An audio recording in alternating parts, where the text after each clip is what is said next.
We got 4 games in the late window that are going to have really important playoff implications, and then we're going to talk about the last game of the day at 8 o'clock that's going to have massive playoff implications that not a lot of people are honestly talking about.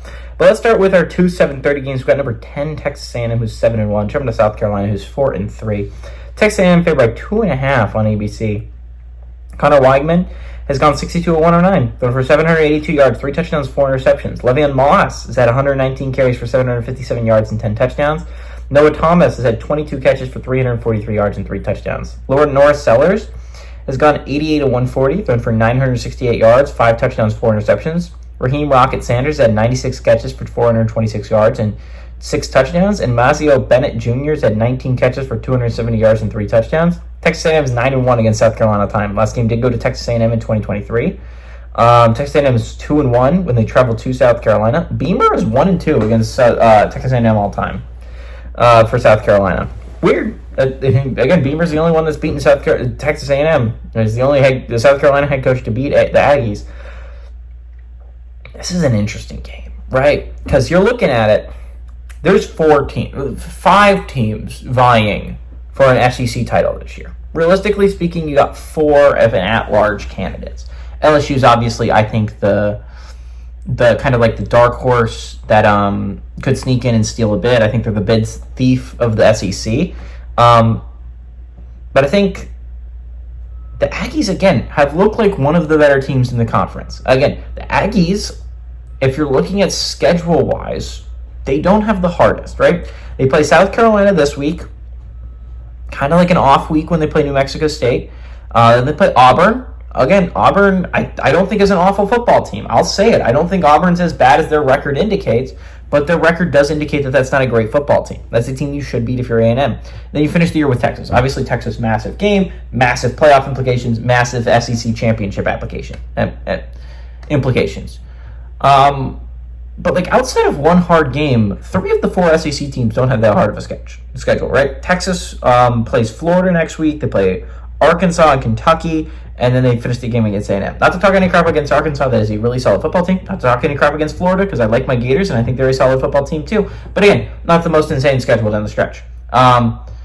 I think of all those teams, A&M probably has the easiest schedule down the stretch, but that's not to say it's like super easy. South Carolina's a competent squad. This is a team that could easily be 6-1. If the LSU game and the Alabama game would just went a little bit differently, we would be throwing South Carolina right into the mix with like one of the most surprising teams of the year. A&M's really good, but South Carolina's also really, really good.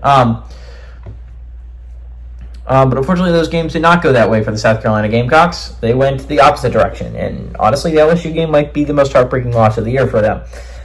Aggies don't have one of those yet, right? And you're talking about a team that's coming off a big win against a good LSU team, right? A game where you came back in, you beat them in Kyle Field. You're suddenly the only undefeated team in SEC play. You're probably one of the favorites to go to the SEC championship and maybe win the SEC championship and get one of those first 4 byes. I think that ends a little bit here, right? Like, I like upsets. I'm not gonna lie to you. I love me a good upset. And I picked 2 pretty massive upsets earlier in the day. I picked Florida over Georgia, and I picked Duke over Miami. Right? Those are 2 massive upsets. They're 21-point upset, 16-point upset. Right? This is a little bit different here, right? I think the odds makers kind of see what I'm seeing, right? South Carolina's a really good football team. They're playing at home. They've played really well at home this year. They've only lost 1 game at home. It was the LSU game. Actually, I think they lost the Ole Miss game at home, too. Now that I'm thinking about it, I think they might have had that one at home, too. But in all honesty, this is a really solid South Carolina team. This is a South Carolina team that's really good. I think Texas A&M might be a little bit of a hangover team. They're coming off a big win against LSU. Like, that's a massive win against LSU. It's a good South Carolina team. It's a South Carolina team you cannot take lightly by any stretch of the imagination.